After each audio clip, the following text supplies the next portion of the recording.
शिवाय। नमस्कार, जीवन मंत्रा के इस नए एपिसोड में आप सभी लोगों का स्वागत करता हूं। हम लोग चर्चा कर रहे हैं सावन पर।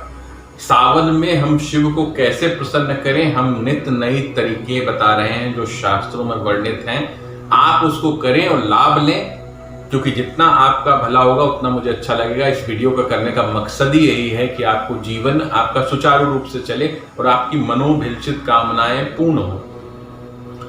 इससे पहले कि हम इस पर चर्चा शुरू करें, आज हमारे चर्चा का विषय रहेगा पत्र पुष्प चढ़ाकर शिव को प्रसन्न करना। बहुत ही सरल है। शिव जी को चढ़ाने के लिए 56 भोग की आवश्यकता नहीं होती। शिव जी बहुत ही सरल हैं, बहुत ही भोले हैं। जो पत्र, पत्तियां, बेल या आप कहें पुष्प, कोई सा भी चढ़ा के उनसे मनोवांछित फल लिया जा सकता है। इसके लिए हम लोग चर्चा का विषय शुरू करें उससे पहले मैं फिर से कहूंगा कि लाइक, शेयर और कमेंट आप करते रहें। उसके साथ साथ जिन्होंने सब्सक्राइब नहीं किया है वो लोग सब्सक्राइब बटन दबाएं, साथ ही में बेल आइकन है उसको भी दबा दें, जिससे आपको हमारा नोटिफिकेशन सही समय से पहुंच जाया करे। अब हम चर्चा करते हैं शिव पर। शिव को प्रसन्न करने की बात हम जब करते हैं तो शिव को जानने का प्रयास करना चाहिए। वैसे तो शिव को जान पाना इतना आसान नहीं है, ना ही हम लोगों के लिए संभव है। शिव को अगर व्यक्त करना हो तो सरलतम शब्दों में करा जाए तो शिव एक महासागर है और हम एक बूंद है। हम एक बूंद है, तो बूंद महासागर को कैसे समझ सकती है? मतलब हम अगर वो एक उनकी लहर ऐसे चलती है तो कितने सारे लोग उठ के इधर उधर चले जाते हैं। इसको समझने का प्रयास करें, तो उनको समझने से ज्यादा मानने का प्रयास करें। हर प्रकृति के कण कण में शिव हैं, इसको समझें। और जो भी हम गलत काम करते हैं, जो भी हम अनैतिक काम करते हैं, उससे बचने का प्रयास करें। शुभ रहें, शांत रहें और दिमाग को व्यवस्थित करें, क्योंकि जो शिव भक्त होता है बहुत ही शांत रहता है, किसी से उलझता नहीं है।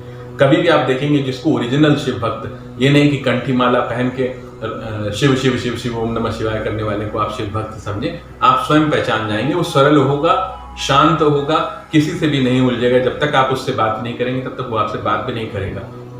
ये शिव भक्तों की पहचान है। जो शिव, जिसके अंदर शिव अंश जागृत हो जाता है, वो सब भक्त ऐसे ही होते हैं। वो कहीं उलझते नहीं हैं, किसी से जाके फालतू की बात नहीं करते। जब आप उनसे चर्चा करते हैं किसी बात पे, तब वो चर्चा करते हैं। तब आपको लगता है कि अरे इसके पास तो बहुत ज्यादा ज्ञान है यार, लेकिन इसको बताना चाहिए था।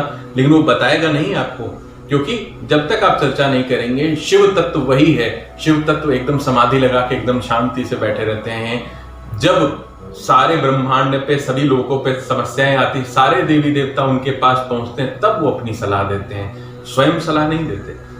आप हमेशा देखते चले आएंगे, चाहे वो सीरियल्स में देखा हो, चाहे जो पढ़ा हो आपने, कि जब बड़ी से बड़ी विपदा आती है तो सारे, चाहे वो त्रिदेव के बचे हुए 2 देव हों या इंद्र के साथ साथ पूरे देवगण हों, समस्या लेके महादेव के पास सुप्रीम कोर्ट में जाते हैं, क्योंकि उनसे ऊपर कोई नहीं है।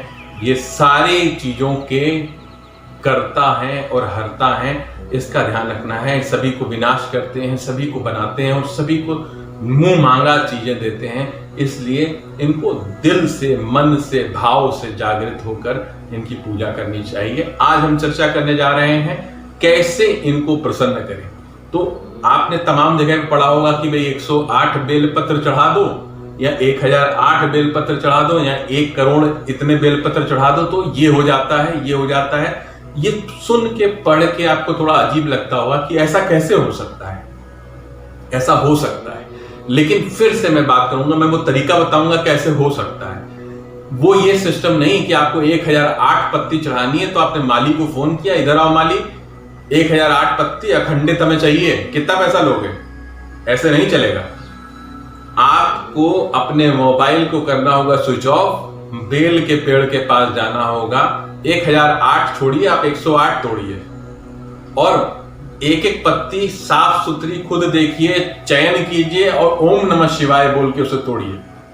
फिर उसको गंगा जल में धोने के बाद उस पे ओम नमः शिवाय चंदन से लिखिए या राम राम लिखिए, जो आप लिखना चाहे वो लिखें। और फिर एक एक पत्ती को ओम नमः शिवाय बोलकर शिव जी पर चढ़ाएं। फिर आप देखें कैसे वो कार्य नहीं होता है।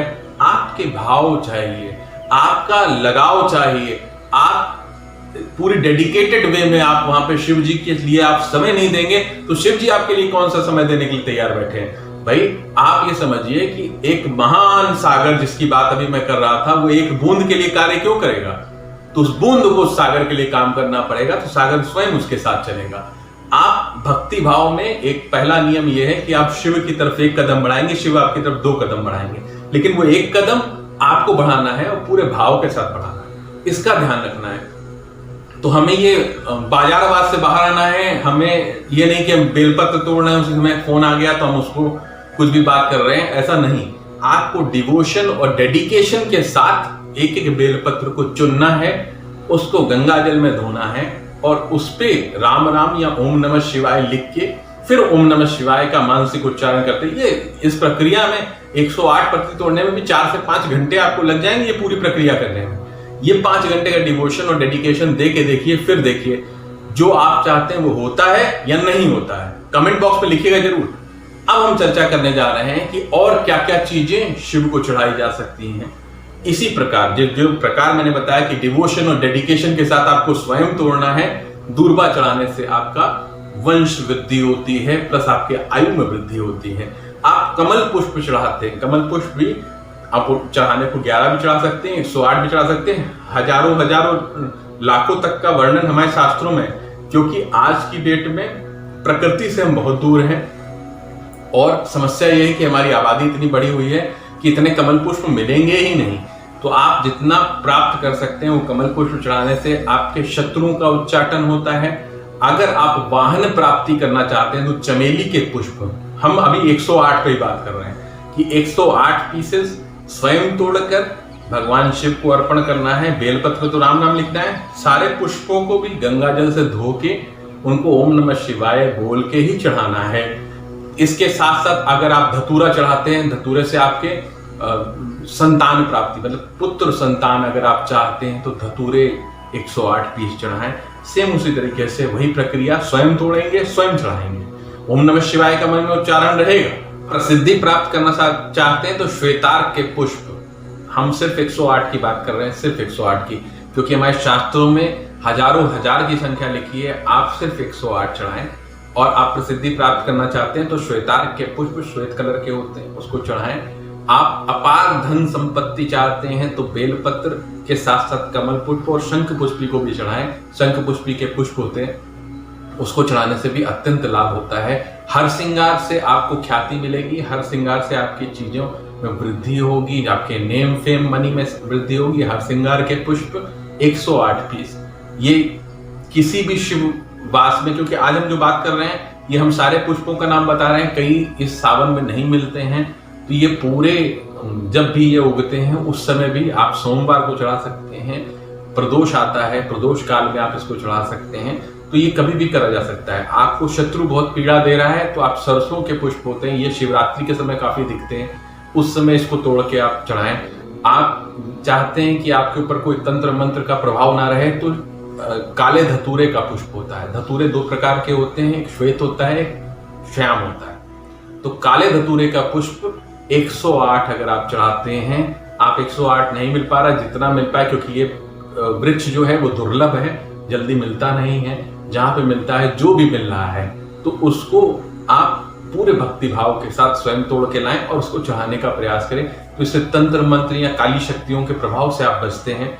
या अगर आप चाहते हैं कि हम रोग मुक्त रहें, हमारी आयु में वृद्धि हो, तो दूर्बा की माला आप चढ़ा सकते हैं 108 पीसेस की। उससे आपके वंश में विस्तार होता है, साथ साथ आपकी आयु में भी वृद्धि होती है। कनेर पुष्प चढ़ाने से भी रोग मुक्ति होती है। कमल पुष्प सबसे बढ़िया है, इसको चढ़ाने से आपको लाभ भी मिलता है और आपकी रोग की मुक्ति भी होती है। तमाम तरीके के लाभ इसके दिए हुए हैं। कमल पुष्प जितने उपलब्ध हो पाए उतने आप चढ़ाने का प्रयास करें। अब हम आते हैं शमी पत्र पे, शमी पुष्प पे। अगर आप शनि ग्रह से पीड़ित हैं, वो जो भी जिनकी 7.5 ढैया चल रही है, वो लोग विशेष तौर पे ध्यान रखें। 108 पत्ती चाहे तो शमी पत्र ले लें या 108 पुष्प शमी के ले लें। वो सब स्वयं तोड़ने हैं। मैं फिर से बता रहा हूँ, गंगा जल में धोना है, ओम नमः शिवाय करके शनिवार वाले दिन शिव जी को चढ़ा देना है। इससे आप शनि ग्रह से पीड़ित जो भी लोग हैं वो इससे मुक्त होंगे और शिव जी का विशेष आशीर्वाद मिलेगा, जैसे शनिदेव आपके पक्ष में काम करना शुरू कर देंगे। करके देखिए, बहुत अत्यंत लाभकारी है और थोड़ा सा बस श्रम साध्य है, आपको थोड़ा सा मेहनत करनी पड़ेगी। बृहस्पति ग्रह से पीड़ित हैं तो कनेर का पुष्प होता है, उसको चढ़ाने से बृहस्पति आपके पक्ष में काम करने लगते हैं। बृहस्पति शिव जी के अनन्य भक्त हैं और वो आपके पक्ष में काम करना शुरू कर देते हैं। तो शिव की उपासना करने भर मात्र से नवग्रह और 27 नक्षत्र आपके लिए पीड़ा कम कर देते हैं, ये तो तय है। आप बहुत ही भक्ति भाव से लगे रहेंगे तो वही आपके लाभ में काम करना शुरू कर देंगे। सिर्फ उनके भक्त हो जाने से आपके नवग्रह और 27 नक्षत्र आपका अहित करना बंद कर देते हैं। इससे बड़ी कोई बात नहीं हो सकती कलयुग में। आप भक्ति भाव से शिव भक्ति करके देखें। सावन मास सिर्फ भक्ति के लिए है। इस सावन मास का सदुपयोग करें और कैसी फीलिंग आई ये मुझे बताएं कमेंट बॉक्स में। आज के लिए इतना ही। हम लोग कल फिर से शिव को प्रसन्न करने के नए तरीकों पे बात करेंगे। तब तक के लिए नमस्कार।